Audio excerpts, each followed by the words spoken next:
The vote is the most powerful instrument ever devised by man for breaking down injustice and destroying the terrible walls which imprison men because they are different from other men. With this, I welcome you to a brand new episode of Politics Alive, reaching from Alive TV. Most definitely, politics comes to life with critical analysis and discussions of happenings within the corridors of power in Nigeria and across the globe on the show. I am Olubenga George.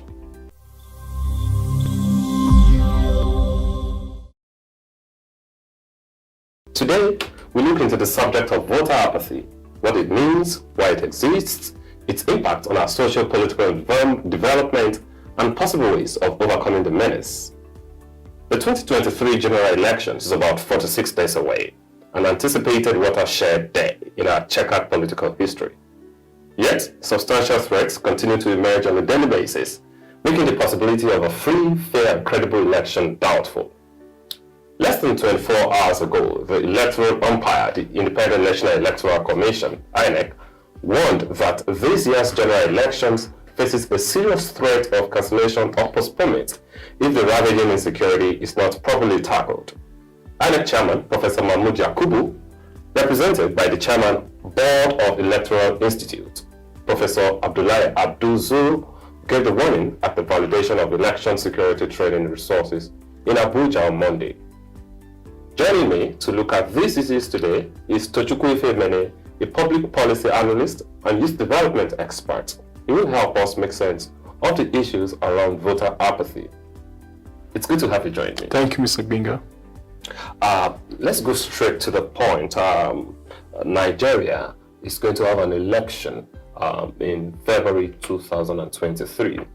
It's something that everyone has looked forward to, and I must tell you that tempers are high, emotions are high, and you could even look at the business environment and look at the entire country, and you would see that everyone is well positioned, towards having an election come February and March. Yet against this, you have the Independent National Electoral Commission coming to say, well, there may be a possible postponement of the set date. This, of course, we know may cause what we call a constitutional crisis. And of course, the Independent National Electoral Commission alludes to this fact. I'm wondering, what are your thoughts, about this possible cancellation, especially at a time when we are still tackling or dealing with the issue of apathy in Nigeria? Okay, so in the last 3 or 4 general elections, we've had INEC postponing, right? And because they still deliver by doing election, and because the electorate have not had maybe like a massive outcry to say we don't want that, because the people who are mostly hit sometimes when this postponement happens are the politicians in the field themselves. Okay, there's very high percentage of INEC going that same route again, because we've also imbibed the culture as a country of last-minute preparation, contingency plans, and everything. Okay, and since it looks like they've gotten away with it all the time, it has now become a culture. I don't see a constitutional crisis arising from it, because at the end of the day, they will still do the election. My own problem is that whether with the issues on the ground of voters apathy that you still have on ground, people are still being told to go and collect your PVC. You saw the rush when people went to register, but you have now noticed that people are not rushing to go and pick up their PVC. I tell people that there are 2 things you watch out to observe voters apathy before it happens. I love people rushing to go and pick their PVCs. If the answer is no, that is already a red flag. Number 2, on the election day, are people still coming out for election? If the answer is no, then you now know that, okay, it's going to happen. So INEC always makes contingency plans for what they do. But if you notice, even in the state governments, they hardly make those kind of postponements, but especially in the country. And there are so many things happening at the same time in different parts of the country. In the south, you have their challenges. When you come to the middle belt, we are having relatively calm in some areas. Thank God for the northeast is already getting calm and all that. So, but different factors are playing out in different ways. Okay, so I feel that there will be no constitutional crisis. In fact, we anticipate that it's going to likely happen again, but the main thing is that the election will eventually hold. Okay, the election we hold, but not at the stated date, provided by the Constitution, in which the tenure or the administration of the current administration, the days expires officially, and an election is supposed to happen at that time. Okay, which is a window INEC is always exploring, because there must be a day for swearing in, so they know that this thing cannot be more than 2 weeks or 3 weeks. So that is why we know that it's likely going to happen. It has happened this number of times. It's likely going to happen. All right. So let's look at the background, especially for which this possible postponement is coming from. The Independent National Electoral Commission is talking about insecurity. And you will agree with me, you just mentioned that across the country, we are witnessing different styles and phases of insecurity across the country. Just a few days ago, there was a train attack in Edo State where victims were kidnapped. Kaduna, you remember the train attacks. Kidnappings are still going on, kidnappers are still on the rampage. In the northeast, far northeast, you still have the terrorists doing what they like to do best. There are different forms of insecurity in the country. And interestingly, this has remained on the political scene, remained within the Nigerian state for more than a decade now. Meaning that between that period, we have had elections, and this may perhaps be the third one in insecurity. Is this excuse tenable enough, knowing fully well that we have been in a security situation for more than 10 years and we are getting ready for elections? And also, following INEC's bold statements that it has continued to make, especially through its Commissioner on Voter Education, Barrister Festus Okoye, who continues to say that INEC is ready, even if elections were to be conducted today. He has confidently made that statement several times. And is this then a tenable excuse, or do you think it may perhaps, like some people are already suspecting, have a political undertone? So the matter of insecurity in Nigeria is what it is. Everybody knows it. Right now in the southeast, the level of insecurity is almost unpredictable. Okay, we are talking about these things, we forget the hinterlands where people live, and which is where the bulk of the hit and run attack happens. Okay, how is INEC going to drive 3 hours, 4 hours into some of these communities to set up a police station? Are they going to go with all the security agencies and everything? How will it work? So I will say INEC will use that as an excuse, even though it may be like an excuse, because the last election in 2019 that was postponed almost overnight. If you remember, one of the reasons that was stated was for security reasons. So for security reasons, maybe an excuse they will use, but it is actually what it is. But not just to sound optimistic and not confront the facts that are on ground. I believe that INEC is very aware about this. Most of the issues that INEC, apart from insecurity, that INEC always will have complained is about logistics. Prior to this time, INEC will say they are keeping their stuff with the CBN. Right now, INEC is not doing any of this. With the introduction of BVAS, the new system that the Electoral Act has permitted them, INEC is already shrinking the kind of personnel that needs to do those physical logistics, because technology is coming in, but we still need personnel on ground. So INEC is now more concerned about the safety of personnel, especially when it has to now do with youth service. But somehow I see them not using that as an excuse, but they'll do it, because in the last election, almost till midnight of that particular election, INEC was still going on. Okay, so even if they use it, that is not what Nigerians want to see. Nigerians want to see that an election will happen. But the attendant consequence, which we must not lose sight of, is that the insecurity inspires fear in the heart of the electorate. I was in Anambra State last year, before 2 years ago, before November 7, when they had that election. The fear was palpable in the air. The concept of going out to vote, nobody was even talking about going to vote to go and do what, when even the contestants themselves could not even go out to contest.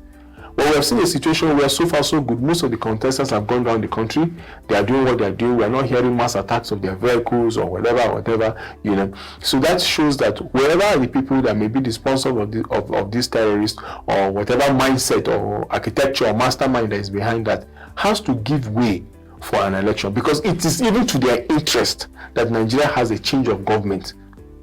That is what it is. So for us, we believe that INEC, not just that is an excuse, it is actually an existential threat that's already on ground. But INEC's major concern Because nobody will want a situation which we have seen in the past where a youth corper will go and a youth corper will now become a casualty because somebody has to travel 6 kilometers or cross a river to just go and conduct election, and security was not guaranteed in that place. So personnel is an issue, whether on INEC's hand or whether in the security agents' hand. Even this stuff that happened just a few days ago, when you hear analysts and you listen to the story and you make your deductions from it, it's still a problem of the states not being able to secure her infrastructure that generates revenue for you. How much more securing an independent arm of government whose job is to provide a credible election? So we're all involved in this, and we're hoping that the federal government will sit up to their responsibility. All right, I'm just going to draw from your statement. You said whoever is, in charge of this insecurity should give way because it is in their interest. Of course. I'd like you to expatiate on that. Are you trying to establish, some of the insinuations around that insecurity is actually a function of certain non-state actors who have the backing of government? Well, I won't use the word backing of government because I don't have any data to prove that. But I can say with the level of organization, mark the word, that this crime take out their activities, you will know that there's a mastermind behind it. There were several rumors of how people came into the country prior to 2015 election and all that. That story has gone in. Nobody has come out to debunk it. Neither the federal government of which, the present administration of who they lay those things. So for me, it's still alleged. But the organized way in which some of these things happen, and in the last 8 years, we've not seen where some of these people are brought to court, are prosecuted, and used as scapegoat to act as a deterrent. You should know that something is wrong with the state. Because usually the state, anywhere, any society that is civilized, will actually go, and they have the ability, by the reason of almost all the military and paramilitary bodies, they have intelligence units. And by the reason of this intelligence unit, look at what happened in the last attack in Kaduna. It was said that they kept on sending reports, but nothing was done with the report to deter it. So one thing comes to clear: the crimes, the hit and run attack, whatever is happening in the southeast, in the northeast, or any part of Nigeria, the issue of kidnapping, people are using GSMs. People are paying ransoms consistently. Almost 90% of everybody that is kidnapped actually pays ransom. And you can't track their line, you can't block their line, and the system is actually doing quite a lot. I must commend the Nigerian police force and the system. That alone shows that it is organized. So if it is organized and it has not been nipped on the board, and a general election is coming, they know that if you don't have peace in the state, even if the state envelopes by the reason of an uproar that everybody is not going to have an election and the rest, even they themselves are going to be doing their crime in a very disorganized way that will not even favor them. So whether they like it or not, the masterminds behind it, that's what happened in Anambra State. Even to a week to the election, 2 weeks to the election, okay, the atmosphere was bad, but you know what? Just in less than a week, the non-state actors were pacified, some kind of negotiations was taken, and people came out en masse to vote to Governor Soludo. How do you say about that? Who are the people that do those kind of negotiations with those kind of non-state actors who say, okay, we have shifted our arms? Meanwhile, we have now known that the so-called non-state actors, most of them are just criminals. It's not just an agitation. Okay. So this spreads around Nigeria, and we know that there's a mindset behind that. And there's a mindset on the act of the electorate, and there's also a mindset of the federal government. If you bring this whole mindset together, they know that a state must exist for them to continue their activities. All right. I wonder if the fact that you mentioned that people came out en masse, I wonder if we can refer that, we can regard that as en masse, considering the number of persons that registered to vote and the number of persons, about 250,000 that brought in, the current governor at the moment. I think maybe en masse may be a word that we now have to quiz. Okay. All right, but let's talk about voter apathy, especially in Nigeria. So we've been talking about INEC, which is the recognized body to manage the election processes, and then we're also talking about the Nigerian people, who over the years, if this election, we perhaps make the 7th election, since democracy returned in 1999. In the sense that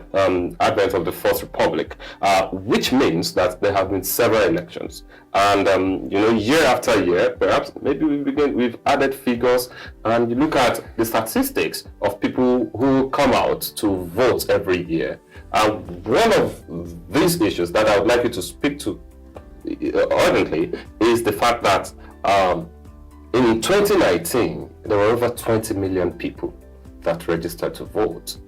And in 2022, come down to 2023, a lot of people were excited. I mean, there is so much noise and there is so much excitement out there that, oh, we are ready now, we want to participate. And when you check the figures, especially after INEC removed all the excesses and the overvoting and all of that, we have barely over 9 million, which brings to the fact that, can we really say that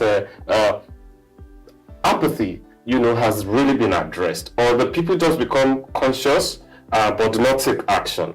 I'd like you to speak to that, but that will be after this break. Just stay with us. All right, viewers, let's take this quick break. The conversation continues when we come back from this break.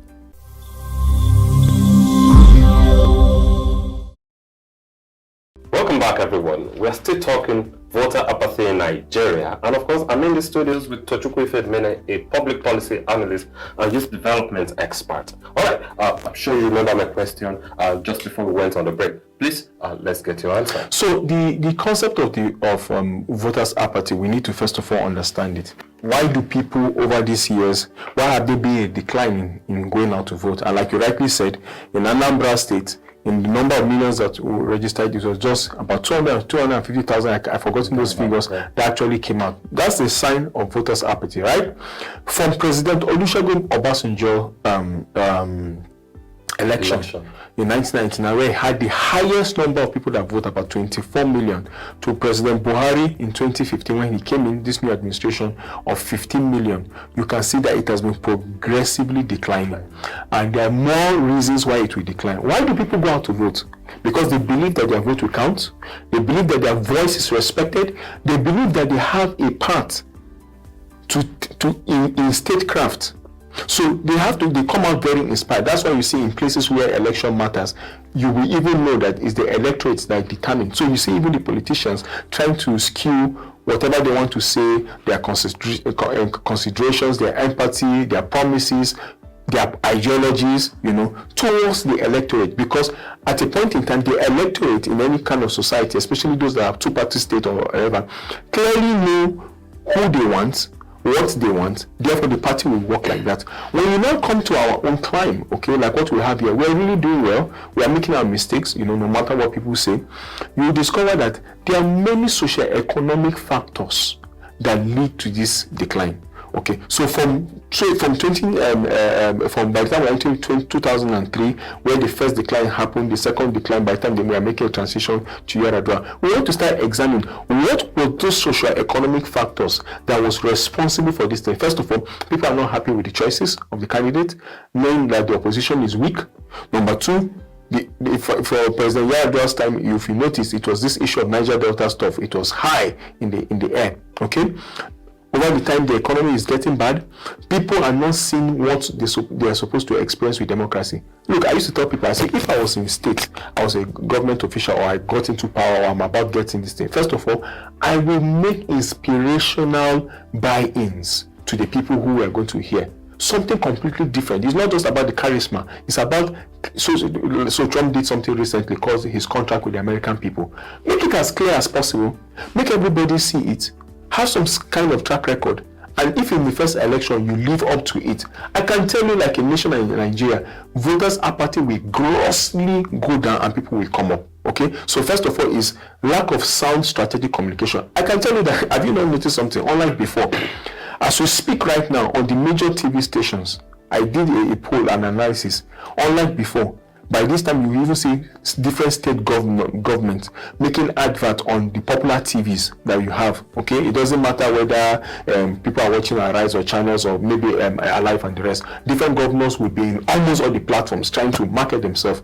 I can tell you that I've just noticed that only the governor, the PDP governorship aspirant of Lagos State, that seems to be doing that. What is that saying? Weakness in strategic communication. We've profiled also certain states whose governorship aspirants right now are trying to see. Their communication is still extremely weak. They're still trying to play politics, whether weakness in manifesto, weakness for what the people will see, and of course, the people have lost confidence. So one of the first things that happens is that because of lack of strategic communication that inspires people to go out, people drop confidence. That is one. The second one, but the most critical one, is what we are now beginning to witness in Nigeria, the concept of insecurity. Or people will now say that even if I go out, will it count? They will still select that kind of mindset until there is a perceived notion of independence of the electoral body. People will not just come out because people will feel like it's still going to be manipulated. But I really want to commend the current crop of the INEC team. They are trying their best, and I pray that they actually achieve it, even far better than the days of Professor Jega. They are really trying their best, and I really want to commend them. They've made a lot of sacrifice. They've started making a lot of arrests. The vivas in innovation is quite good. So you see a desperate and spirited attempt to have credible election. Okay, they are trying to be open, they are listening to criticism, they are accepting constructive criticism, they are innovating by the day, they are literally walking around the clock. But you know what?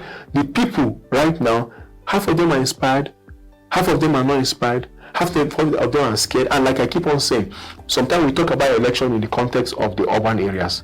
But the rural areas where the polling units, where the election happens. A lot of these people can you imagine, like in Kaduna State now, with all these kind of things that have been happening in different local government there, that people will now say they want to trump out and come out that day, when they are not even sure that if they come out, the security agencies can protect them. All right, let's look at the reality here. Okay.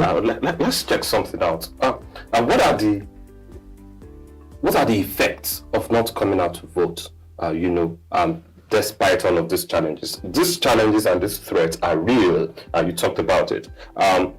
Nigeria, has crossed the poverty index of the world.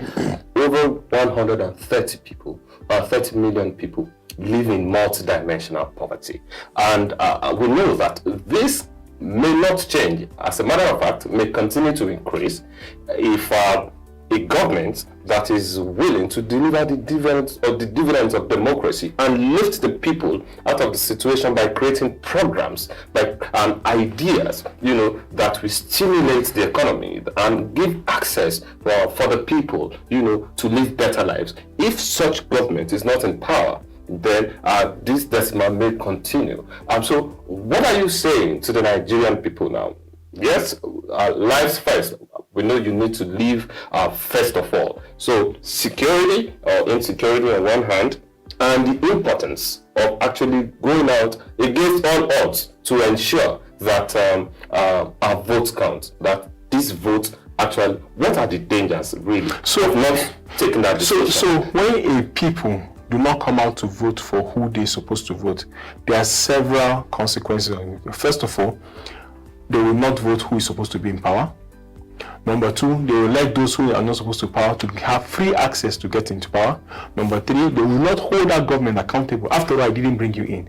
Everywhere in the world, the politicians are afraid of the wrath and the anger and the backlash of the electorate. So, you didn't elect me, and that's what we're seeing. There's no recall, there's no pressure on government.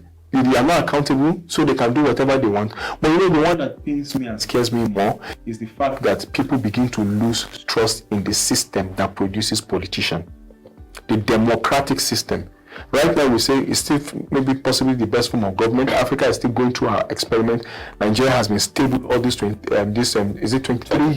years. Okay, we've had the military coups that have been spending up even in African states lately, but Nigeria does seem to be on course. Okay, we've had challenges with every election. If you remember from 2003 election, it will look like the coming election is just going to be like it will not happen. Predictions will happen, foreign agencies will say their stuff, but somehow we just come across and we have that election. And this is not going to be an exception. So the danger for me is that the people I begin to lose trust in a democratic system. And can I tell you, you see, when there's a crack and there's no trust in that process, what it says is that the process that is bringing people is not credible, is flawed, and people cannot. That's why you see President Yar'Adua quickly alluded it to that when he came in, and he was very strict on the rule of law. But I will say to Nigerians now that, you know what, Nigeria have been going out to do international monitoring of almost elections that have been happening around. People have been even studying what we have here with beavers. People are forgetting that some of the states in Africa especially that we try to compare their performance in INEC do not have the kind of population that Nigeria have. They don't have the kind of logistics nightmare that faces INEC as an independent body in delivering this. That is why we've been having a lot of innovations. And can I tell you, from even what we've heard some of them said, there's still going to be even better innovations after this particular election. So for me, I'll tell Nigerians, with what is happening, we've been shouting thought first, thought first, thought first. This is the first time, clearly, that it looks like there's a deviant from the status quo of the two-party system towards what people want. Whether these third first people are going to win them or not, or like some people say they will divide the vote or what, it is better the people begin to understand for the first time. And it's not, this is not going to happen now on the state level. That's what Nigerians don't understand, and that's what we want them to understand.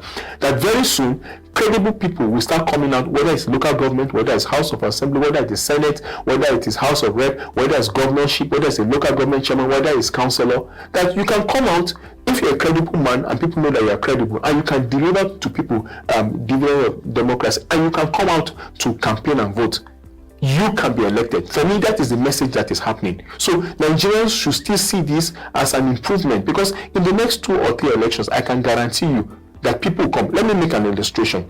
The current president we have here was after 4 attempts. President Atiku has been trying to be president right from the days of Chief Moshood Abiola, 1993. So this is how many attempts, okay? The current APC, this is his first attempt, okay? Kwankwaso made an attempt but stepped down in 2019 for Atiku and the rest. So certain people are coming for the first time, certain people have been coming, certain people, this will be their first time, but it may be the first time of other first trials. Peter Obi is on the PDP, this is like technically like a second. The first time he was running mate to Atiku Abubakar. Now he's coming in his own. So all around the country, I tell Nigerians that look, don't give up, live well, have vision, understand how to solve society problem, know that we have enough wealth that can transform us. Don't give up on that process. Okay, in a country, 2 institutions matter, especially in a democratic state. The institution that protects you, which is the military, because if you don't have protection, you are vulnerable to anything. So no matter how weak or bad we say or we think our security is, it's still better than no security. Number 2, that body that creates the men that will become your kings, that kingmaker body, that is your independent electoral commission. It is something that we should regard and take care like a sacred institution, because that is that kind of body that will give us the kind of leaders. And like people say, and that's what I want Nigerians to understand, say you get the leaders you deserve. So if Nigerians are not understanding the kind of things that happened in the past and cannot understand the kind of potentials, and they keep on voting bad leaders, I dare to say that we'll keep on getting the kind of sufferings Nigeria will get until people will not begin to understand that leadership matters, the kind of leader you bring. All right, I'm taking you up from there, okay. Especially talking about the kind of leaders. Oh, yeah. There are plethora of candidates right now, running the race. APC, PDP, Labour Party, African Action Congress, the Social Democratic Party. Young, vibrant men, apart from maybe the APC and PDP, they have people who are, in the advanced age. All the other parties practically have younger people, as their candidates. And latest INEC statistics reveals a 76.5% youth population, in the voter register, that's going to happen in this election. Do you think this is going to have any effect? Do you think that the young people may be thinking in the direction of, okay, we have younger people right now, apart from the APC and PDP candidates who, are somewhat advanced in age. Is it going to have any effect? The youth population voting a somewhat youthful candidate amongst the other candidates, apart from the PDP and the APC? Well, that is anticipated. That is what we're expecting, and that is what, after the elections, we're going to do deductions for. Some of us are very concerned post-election than what we're about seeing. A lot of things are not in place, and a lot of things are expected in the future. So for pundits like us or analysts like us, we are more concerned post the election. Anything that's going to happen in this election is going to happen. But one thing is definite, like what you say, and I think we need to extract and bring it out for what it is. The fact that a new set of population are going to start voting. Okay. Population known as the youth. Okay. The former president letter, he knew why he targeted the youth, right? And say he's writing a letter to the youth. All right. Thank you. Thank you, sir. That will be our time. Thank you Okay. so much to Chukwu Femini, Okay. public policy analyst, for your time on Thank the you, show. Mr. Bingo. All right, it's been a wonderful conversation talking about voter apathy in Nigeria. And of course, the days are upon us. Just counting by the fingers, the days are upon us to make a decision. And I hope that this time around, especially the 76.5% population, which are between 18 and 25 in this country, will make the right decision to set the country on a path of growth, on a path of continuous growth by choosing a credible leader in the coming 2023 election. Till I come away again next time, keep watching our live TV. I am Olubenga George.